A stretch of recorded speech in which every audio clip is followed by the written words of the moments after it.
Hello and welcome. My name is Therapy Snack, and this video will be part of a series called Reviewing the Literature, which is essentially going to be me looking at some more contemporary literature relating to a variety of topics.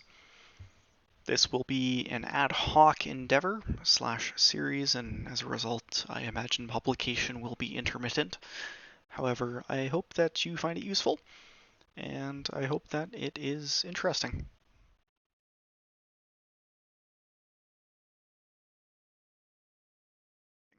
I think that it's well past time to kind of delve into the literature and say hello to assortative mating as a concept. It's a term that gets thrown around quite a bit. However, it's often not explained at any length or with any, quite frankly, depth. There is a wide array of people who have commented on assortative mating, ranging in background and intentions and motivations, and obviously different perspectives. I think, though, that it's kind of useful to review the literature as in contemporary literature. So the goal of this is going to be to synthesize some emergent literature from 2019 to 2025 on assortative mating, contextual complexity around assortative mating, and some tie-ins to broader biosocial and ecological theory. A brief disclaimer. First and foremost, this is not a full scoping literature review, nor is it an academic product insofar as something that I'm intending to publish or anything fancy like that, and therefore everything should kind of be taken with a grain of salt insofar as this is, again, not a scoping literature review or anything like that, but it's also not going to be a bunch of pop science simplifications. Ultimately, this is an intellectual scaffold. It's not clickbait. So without further ado, it's perhaps time to define what assortative mating actually is. Assortative mating is a system of sexual selection mechanisms whereby individuals non-randomly pair with other individuals who are similar to them on specific traits.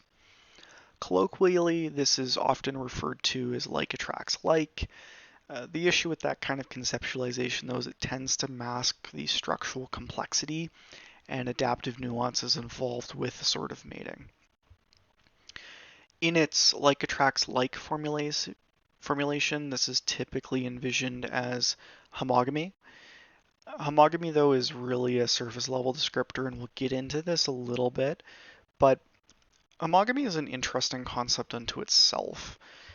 Because it has some adjacencies with respect to birds of a feather flock together kind of rationalizations. This comes up actually fairly frequently in criminology literature with respect to deviant peer and socialization frameworks and all of that.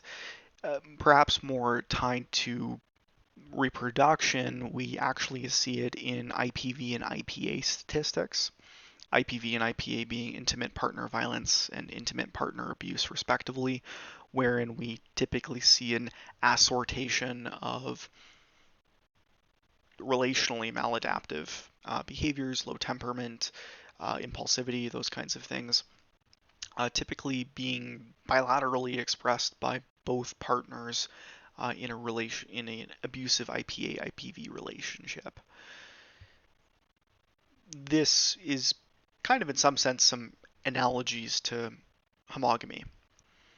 The problem with homogamy is that it runs into some genetic sophistication issues, which we'll get into a little bit later, but it's also co-occurring with hypergamy. Hypergamy itself is not a contradiction to assortative mating, or more specifically, homogamy. It's rather, again, a co-occurring kind of layer or feature added on within the concept of assortative mating. So what hypergamy is, and you may have heard of it, you may not have, is really the concept that women may select partners with a higher perceived status of some kind, while still typically actually matching on similarity in key domains like intelligence and temperament. This is kind of where you see homogamy and hypergamy kind of interacting with one another as kind of complementary rather than mutually exclusive concepts. Typically what's being assessed in hypergamy is matters involving costly signaling, so status, provisioning capacity, lifestyle indicators, all of that. What costly signaling is fundamentally within sexual selection frameworks within biology is not so much economic cost, though that can certainly be one formation of it when we're talking about humans. But typically, costly signaling are things that require so much energy and so much dedication and so much effort that they confer a level of fitness uh, that becomes self-evident or intrinsic to their existence. So, for example, and I am by no means an ornithologist, person who studies birds, and therefore I'm not going to be using technical terminology in this regard. However, what we see, for example, in birds fairly frequently is that they will engage in, specifically male birds will engage in vibrant displays of coloration and sound and noise and all of this. Many of them prey bird species. And what's very interesting about this, of course, is that that requires a high level of fitness in order to engage in these costly displays. They're energy intensive, hopping around, squawking at things, plus the fact that you're now a colorful target in an environment where everything in the same zip code wants to murder you for food. You have a certain level of fitness and effort that has to be expended in order to signal.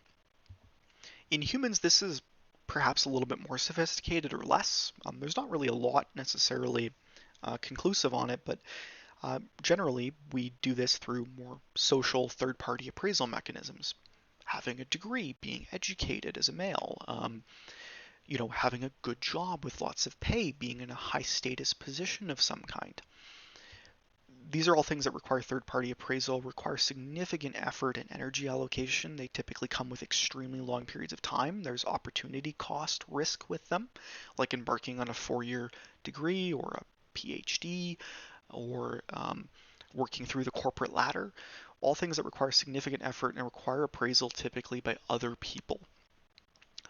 Kind of an amalgamation, if you will, of costly signaling in some respect. Modern contexts, especially contemporary ones, have arguably allowed for a decoupling of cost and signal.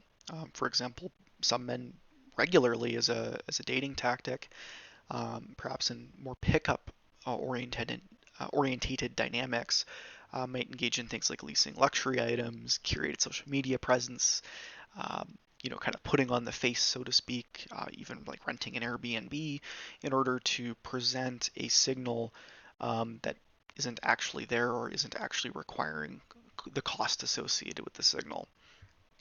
What I'm kind of getting at by saying this is that hypergamy has limitations with respect to the fact that because it relies on proximal signals of fitness, status, third-party appraisal, it can be exploited, and is, unsurprisingly.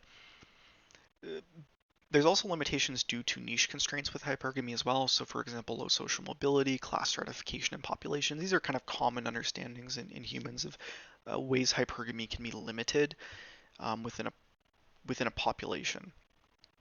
The thing to draw from hypergamy and homogamy is that they're contextually adaptive. They're not universally expressed. They don't really necessarily go by hard and fast rules. Certainly, there's some correlates, and we'll get into those. But they're not hard and fast, simple rules like I think many people would prefer to conceptualize them as. This kind of gets us into environmental modulation and ecological constraints. So the important thing about evolution, ecology, and all of this is that typically things are not linear. There's feedback, not so much causality. Humans as a whole are a highly adaptive species with deep phenotypic plasticity. We are very plastic. What that means is that we're very much so able to change and modify. It's kind of our pride and joy, if you will. We're able to create environments for ourselves. We're able to create social structures and institutions that convey to our needs. For example, we can create cities with logistics networks that far exceed the carrying capacity of the environment in which we exist. Mating outcomes similarly are shaped by environmental pressures, social interactions, and ecological affordances that are created through the fact that we're a highly adaptive species with that ability for plasticity. As a result, what you generally find is there's somewhat of a consensus that there's not really a single path from preference to outcome. really rather what's happening is there's feedback loops, environmental modulation, and all of these kinds of phenomenon that disrupt linear models and kind of create an emergent system wherein certain things just kind of come about based on, again, extremely complex interactions. This is perhaps best encapsulated by the fact that things we find attractive often change through time. There might be fundamentals, there might be certain guidelines or principles that underpin them, but they're often based on environment and social factors as well. And social factors, it's important to say, are not removed from biology. In fact, quite the opposite. Especially from the biosocial perspective, social factors are downstream of biology. And kind of to help conceptualize this, polygamy is a very common conceptualization within hominids, within primates generally, and then of course within many people's understandings of how hypergamy and all of these things work. What's important to note about polygamy is that in humans and in most species, polygamy is actually resource contingent. So going back to these environmental and ecological modulations and constraints, there are documented shifts in polygamous behavior based on resource distribution and availability. So in wealth stratified or resource scarce societies, polygamy tends to emerge as a viable strategy by both men and women to maximize reproductive success. Obviously, typically primarily for the woman, for the female, but also for the male to a certain extent. This kind of understanding exemplifies how mating architecture is really environment bound. It's not solely gene driven, and it's not solely a solid, hard and fast rule. This kind of conceptualization further runs into concerns around Bateman's principles, the kind of underlying idea of why females are generally the selector sex in intersexual selection. So for those that don't understand, Bateman's principles came from classic fruit fly studies, which were kind of foundational to our modern conceptualization of sexual selection theory. And they're kind of based in a fair level of reasonable interpretation of things like anisogamy. Women produce larger gametes, men produce the smaller gametes. Larger gametes require more energy to produce, smaller gametes do not. Women have to carry to term in humans, which are a case-selecting species generally, and as a result, we have a lot of energy cost investment on the female side, less on the male side. Therefore, promiscuity is far more beneficial for the male. Selectivity is far more beneficial for the female. The problem is that we've found over time that this is somewhat of an oversimplification. For example, there's evidence that even the fruit fly study itself actually doesn't necessarily show what is claimed to have been shown based on some errors in statistics and some replications or lack thereof. Bateman's conclusions, therefore, about male promiscuity and female selectivity, they're not universally replicable. They're a good kind of fundamental rule, I would argue, and the literature still generally seems to support that, but they come with a lot of caveats.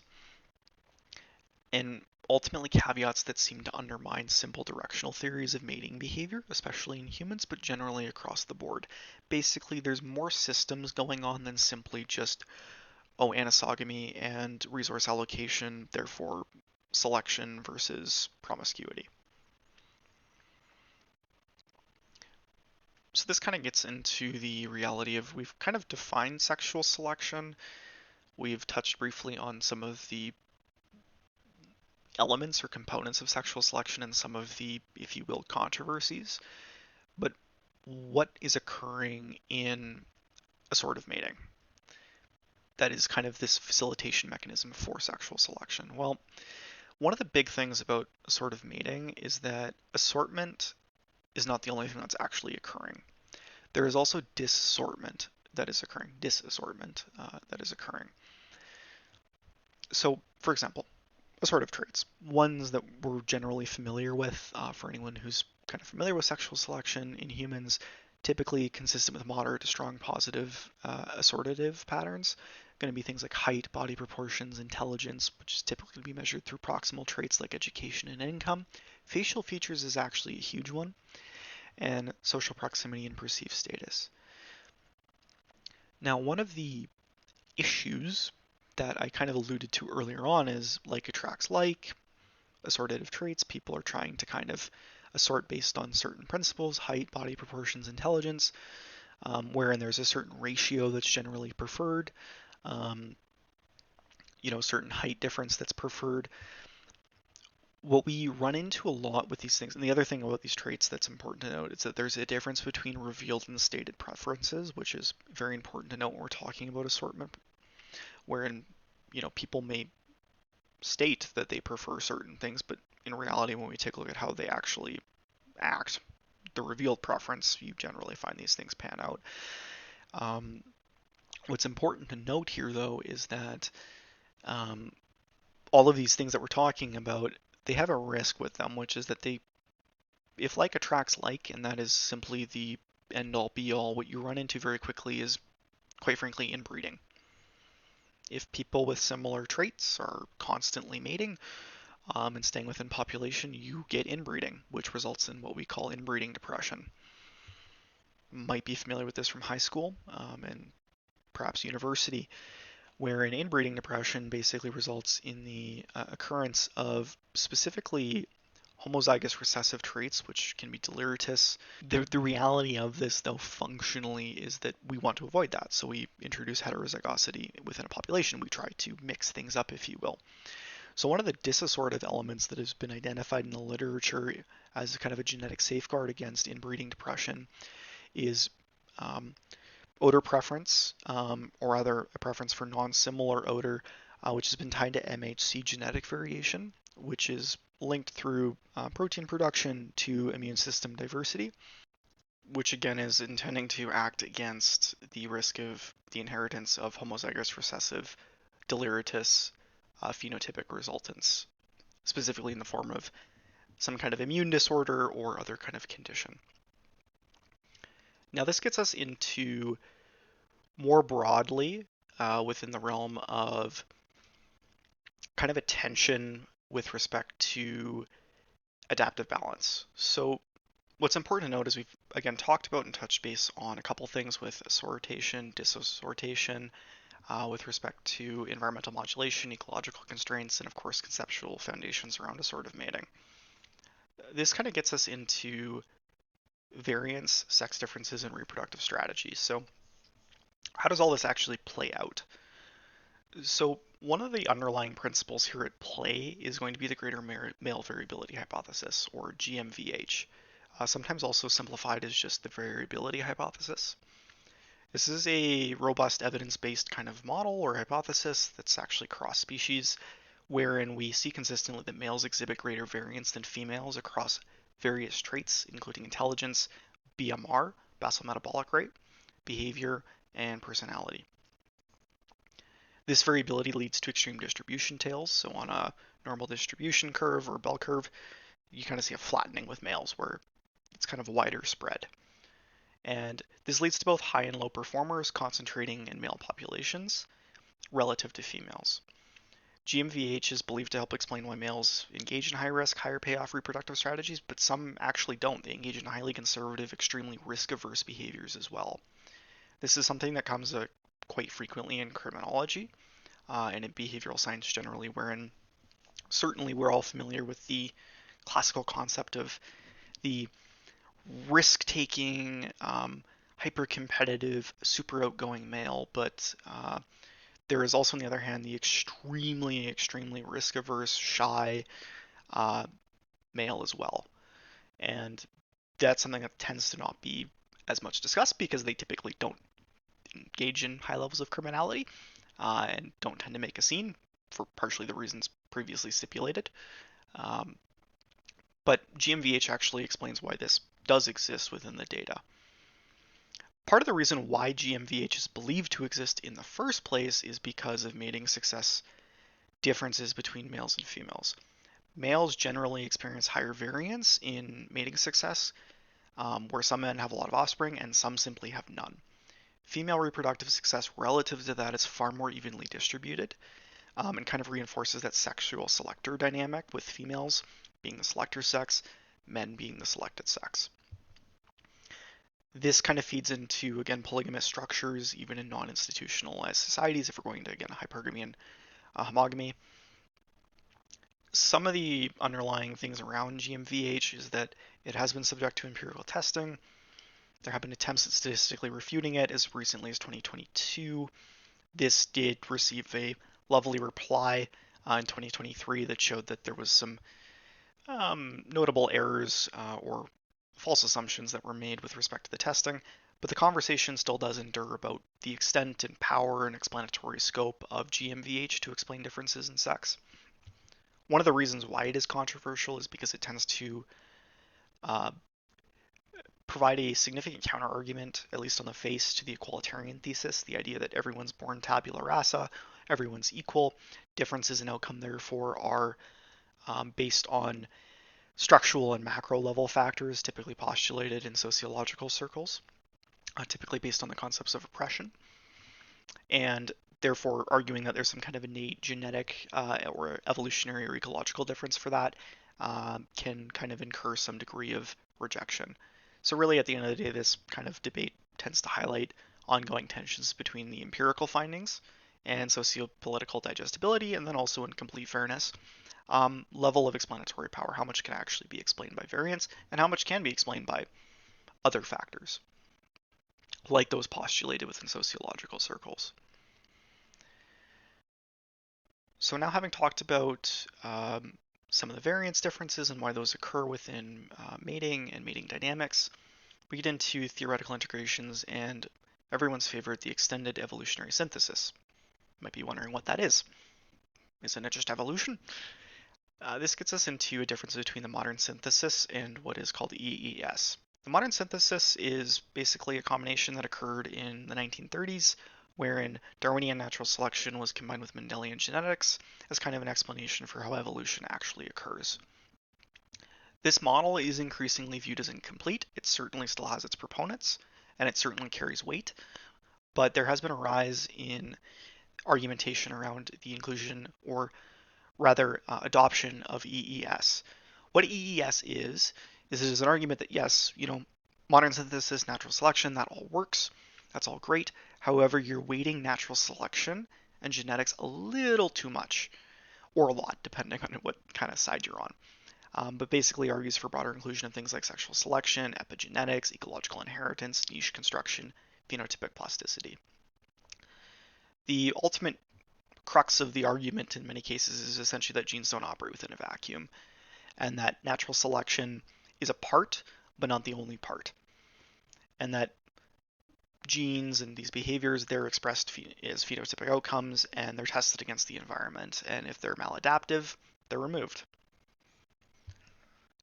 Not necessarily because they're genetically inferior, but simply because they don't fit. Simply put, if the environment doesn't like what you're selling, you do this very interesting thing called die. And if you don't reproduce before that, your genes die with you. One of the important aspects of this is where we see contextual adaptivity is, for example, in PTSD, which has kind of been theorized to have significant evolutionary benefit, considering the fact that, of course, hypervigilance and quick rise to, kind of aggression and those kinds of things can be very useful, especially historically, based on the triggering factors for PTSD, which is, exposure to traumatic events, specifically life-threatening ones. Those kinds of responses make sense to actually maintain then if someone is exposed to those kinds of situations. That can carry serious evolutionary and fitness benefits to at least sustain life, not necessarily high quality life or stress-free life, but life nonetheless that can reproduce before, passing along, so to speak. And again, this really highlights the contextual adaptivity concept. So in conclusion, where kind of are we with this? The system itself is complex. The concepts around assortative mating, around dating dynamics, specifically at the evolutionary level, even in humans, is extremely sophisticated. Assortative mating generally is not a fixed pattern, it's flexible, and a condition-sensitive system. Hypergamy, homogamy, they're not mutually exclusive, they are structurally intertwined. There are environmental factors which can modulate their prevalence or their weight, and variance, ecology, and phenotypic environmental drive, they all fit within the mating dynamic and they drive those mating outcomes in deeply nonlinear, recursive, and contingent ways. This is part of the reason why oversimplifications with respect to mating dynamics, even in humans, can kind of really cover over the level of sophistication and also the level of uncertainty that is kind of born in this domain. With that said, I hope you found this useful. I hope that this was informative, and thank you for listening.